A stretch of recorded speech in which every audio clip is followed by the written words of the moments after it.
Welcome back दोस्तों, एक बार फिर से आपका स्वागत है हमारे यूट्यूब चैनल में।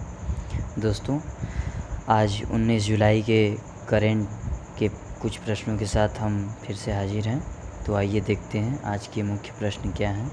पहला प्रश्न है, देहरादून में स्मृति वन का उद्घाटन किसने किया? ऑप्शन ए है हरक सिंह रावत, ऑप्शन बी है मदन कौशिक, ऑप्शन सी है त्रिवेंद्र सिंह रावत, ऑप्शन डी है उपरोक्त में से कोई नहीं। इसका सही जवाब है option C, Trivendra Singh Rawat. Dehradun Uttarakhand post मुख्यमंत्री त्रिवेंद्र सिंह रावत ने गुरुवार को हरेला पर्व के अवसर पर अस्थल रायपुर देहरादून में उत्तराखंड के प्रसिद्ध लोक गायक स्वर्गीय जीत सिंह नेगी जी की पुण्य स्मृति में पौधा लगाकर स्मृति वन का उद्घाटन किया। इस उत्सव के दिन राज्य भर में लगभग 3,50,000 पौधे लगाए गए हैं। उत्तराखंड राज्य के कुमाऊं क्षेत्र में और हिमाचल प्रदेश के कुछ हिस्सों में लोग हरेला, हरे रंग का दिन का त्यौहार मनाते हैं। यह एक हिंदू त्यौहार है। त्यौहार एक वर्ष में 3 बार मनाया जाता है। पहला हरेला चैत्र नवरात्रि के दौरान मनाया जाता है। दूसरा हरेला अश्विन के महीने में शरद नवरात्रि के दौरान मनाया जाता है। और तीसरा एक त्यौहार श्रावण हरेला वर्ष 2020 में जुलाई में मनाया जाता है। श्रावण हरेला देश में मानसून की शुरुआत का प्रतीक है। बढ़ते हैं अगले प्रश्न की तरफ। प्रश्न है, किस बैंक ने पश्चिम बंगाल को चक्रवात अम्फान ने क्षतिग्रस्त हुए बुनियादी ढांचे का पुनर्निर्माण करने के लिए 795 करोड़ रुपए मंजूर किए हैं? ऑप्शन ए है AIIB, ऑप्शन बी है IBRD, ऑप्शन सी है विश्व बैंक, ऑप्शन डी है नाबार्ड। इसका सही जवाब होगा ऑप्शन डी, नाबार्ड। राष्ट्रीय कृषि और ग्रामीण विकास बैंक नाबार्ड द्वारा 795 करोड़ रुपए का फंड पश्चिम बंगाल को प्रदान किया गया है, जो कि चक्रवात अम्फान द्वारा क्षतिग्रस्त बुनियादी ढांचे के पुनर्निर्माण के लिए था। अमेरिका की अंतरिक्ष एजेंसी नासा के अनुसार सुपर साइक्लोन अम्फान 16 मई 2020 को बंगाल की दक्षिण पूर्वी खाड़ी के ऊपर बना है। चक्रवात अम्फान सैफिर सिम्पसन तूफान विंड स्केल पर श्रेणी 5 तूफान के बराबर है। इसने पश्चिम बंगाल में दीघा और बांग्लादेश में हटिया द्वीप के बीच 20 मई को लगभग 120 किलोमीटर पर आवर की घंटा के साथ भूस्खलन किया। यह नाम अम्फान थाईलैंड द्वारा दिया गया था। एक इम्पॉर्टेंट है कि अम्फान नाम किस देश द्वारा दिया गया है, तो ये थाईलैंड द्वारा दिया गया है। बढ़ते हैं अगले प्रश्न की तरफ। अगला प्रश्न है, CBSE हाई स्कूल पाठ्यक्रम में कृत्रिम बुद्धिमत्ता को एकीकृत करने के लिए किस संगठन के साथ भागीदारी की है? ऑप्शन ए है एम्स, ऑप्शन बी है IBM, ऑप्शन सी है IIT, ऑप्शन डी है BHU। इसका सही जवाब होगा ऑप्शन बी। इसका सही जवाब होगा ऑप्शन बी, IBM। केंद्रीय माध्यमिक शिक्षा बोर्ड CBSE ने शैक्षणिक वर्ष 2020-21 के लिए हाई स्कूलों के पाठ्यक्रम में कृत्रिम बुद्धिमत्ता AI को एकीकृत करने के लिए अंतर्राष्ट्रीय व्यापार मशीनें निगम IBM के साथ भागीदारी की है। CBSE IBM पाठ्यक्रम पश्चिम बंगाल, तेलंगाना, महाराष्ट्र, मध्य प्रदेश, राजस्थान, पंजाब, दिल्ली, आंध्र प्रदेश, उत्तर प्रदेश, केरल, तमिलनाडु, उड़ीसा, कर्नाटक के 200 स्कूलों में शुरू किया जाएगा। बढ़ते हैं अगले प्रश्न की तरफ। अगला प्रश्न है, किसको गैबॉन की पहली महिला प्रधानमंत्री के रूप में नियुक्त किया गया है? ऑप्शन ए है Rose Christiane Ossouka Raponda, option B है लॉर ओल्गा, ऑप्शन सी है विवियन बिविगा, ऑप्शन डी है जॉर्जेट कोको। इसका सही जवाब होगा option A, Rose Christiane Ossouka Raponda. Gabon के राष्ट्रपति अली बोंगो ओंडिम्बा ने रोज क्रिस्टियन ओसुका रापोंडा को गैबॉन की पहली महिला प्रधानमंत्री के रूप में नियुक्त किया है।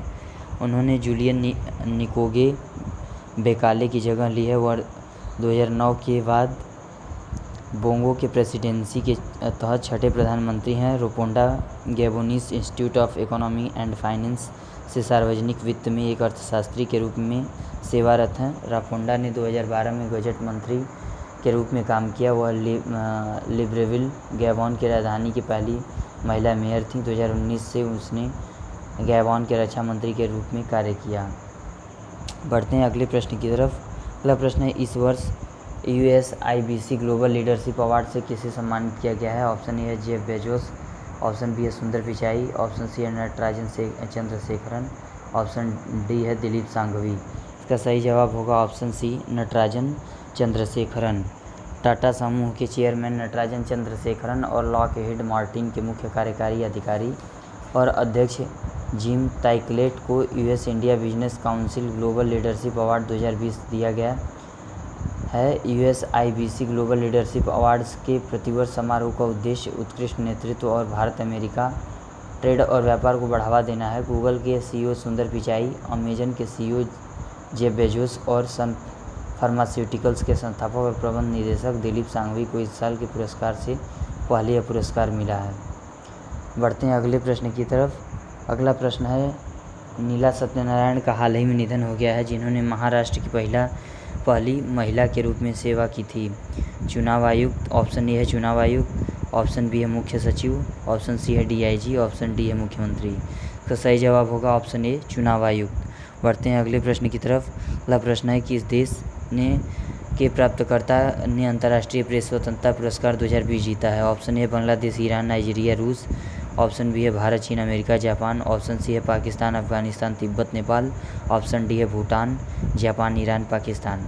इसका सही जवाब होगा option A Bangladesh, Iran, Nigeria, रूस। Committee to protect journalist CPJ ने इंटरनेशनल प्रेस फ्रीडम अवार्ड 2020 के विजेताओं की घोषणा की है, जिसमें बांग्लादेश से शाहिदुल आलम, ईरान से मोहम्मद मोसेद, नाइजीरिया से डापो ओलरुन्योमी और रूस से स्वेतलाना प्रोकोपायेवा शामिल हैं। सभी 4 पत्रकारों ने अपनी रिपोर्टिंग के लिए प्रतिशोध में गिरफ्तारी या आपराधिक अभियोजन का सामना करना पड़ा है। बढ़ते हैं अगले प्रश्न की तरफ। अगला प्रश्न है, पाकिस्तान और किस देश ने 700 मेगावाट की हाइडल पावर परियोजना के लिए एक समझौते पर हस्ताक्षर किए हैं। Option A Afghanistan, option B है ईरान, ऑप्शन सी है सऊदी अरब, ऑप्शन डी है चीन। इसका सही जवाब होगा ऑप्शन डी चीन। पाकिस्तान और चीन ने पाकिस्तान अधिकृत कश्मीर पीओके के सुनोटी जिले में झेलम नदी पर 700 मेगावाट की आज़ाद पट्टन जलविद्युत परियोजना के लिए एक समझौते पर हस्ताक्षर किए हैं। यह 1.5 अरब डॉलर मूल्य की चीन पाकिस्तान आर्थिक गलियारे सीपीईसी के तहत दूसरी बिजली परियोजना है। पहला पावर प्रोजेक्ट 1100 मेगावाट का था, जिसकी कीमत 2.3 बिलियन डॉलर थी, जो मुजफ्फराबाद के पास झेलम में आएगा। बढ़ते हैं अगले प्रश्न की तरफ। अगला प्रश्न है, अंतर्राष्ट्रीय न्याय के लिए विश्व दिवस का विषय क्या है। ऑप्शन ए है identity culprit faster, option B है empower international justice and promote victims right, option C है pray for justice and make new law for culprit, option D है उपरोक्त में से कोई नहीं। इसका सही जवाब है option B empower international justice and promote victim rights. अंतर्राष्ट्रीय न्याय के लिए विश्व दिवस हर साल 17 जुलाई को मनाया जाता है, ताकि अंतर्राष्ट्रीय न्याय की सुदृढ़ व्यवस्था को पहचाना जा सके और पीड़ितों के अधिकारों को बढ़ावा दिया जा सके। इसका उद्देश्य अंतर्राष्ट्रीय आपराधिक न्यायालय आईसीसी के महत्व के बारे में एक स्पष्ट रेखा चित्र तैयार करना है और दुनिया भर में हो रहे गंभीर अपराधों पर ध्यान देने की आवश्यकता के बारे में लोगों को जागरूक करना है। यह 17 जुलाई 1998 को अपनाई गई आईसीसी की स्थापना संधि रोम संविधि रोम स्टैच्यू को अपनाने की वर्षगांठ का प्रतीक है, जो लोगों की नरसंहार, मानवता के खिलाफ अपराध, युद्ध अपराधों और आक्रामकता के अपराध से बचाने की कोशिश करता है। बढ़ते हैं अगले प्रश्न की तरफ। अगला प्रश्न है, प्रथम ऑनलाइन निष्ठा कार्यक्रम का शुभारंभ किसने किया है। ऑप्शन ए है किरीट सिंह मेहता, ऑप्शन बी है नरेंद्र मोदी और योगी आदित्यनाथ, ऑप्शन सी है मनीष सिसोदिया और अरविंद केजरीवाल, ऑप्शन डी है श्री रमेश पोखरियाल निशंक और संजय धोत्रे। इसका सही जवाब है ऑप्शन डी श्री रमेश पोखरियाल और निशंक और संजय धोत्रे।